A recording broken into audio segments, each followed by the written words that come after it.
Bonjour, bonsoir, koman nou ye fanatik point kon li yo. So, jodi ya la, mwen deside pou nou pale de point kon li. So, ou menm ki poko abone ansama vek point kon li, mwen konseye yo pou fe sa. Paske mwen pense ke ou pa preget. Oui, se sur ke ou pa preget.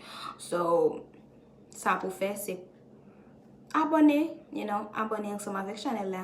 Paske depi sou nou chanel la, nou gen te konen ki sa pou el pase. Sa ve di se point selman ki pou el pase sou chanel sa. Ok, nou pa di selman nou, but before video ki pou el sou chanel sa, se point ki apye. Nou kapap jen ti challenge tou, pafwa ti konsey, lot ti bagay, but before bagay ki pou el sou li se point only. Parce si nou bezon wè lot video mwen gen yon channel ki ele Anonou Hilaire. Donc, pa ezite à l'abonner ensemble avec Anonou Hilaire.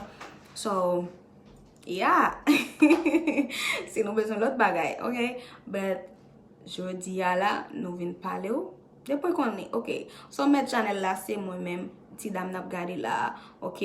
Vre nom mwen, se Anonou Hilaire. Mwen genye 24 an. Oui, mwen se se tout sa yo ke m kaka di nou pou konye a.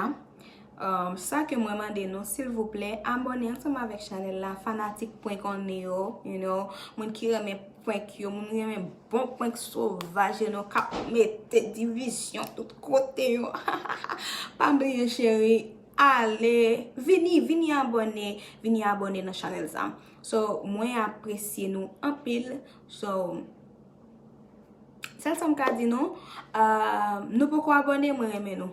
Pa mwen de mwen desi nou abone menm, love la a plus.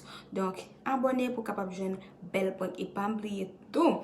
Non mwen se Anonou Hilaire sou Facebook ou menm ki ta reme ke mwen fon prank sou kek moun, kelke swa zanmim, nepot moun liye an, so nap just komante pou nou din ki point ke nou reme, ki challenge ke nou reme, tout sa yo. E pi mwen menm so pou m kapap fel pou nou.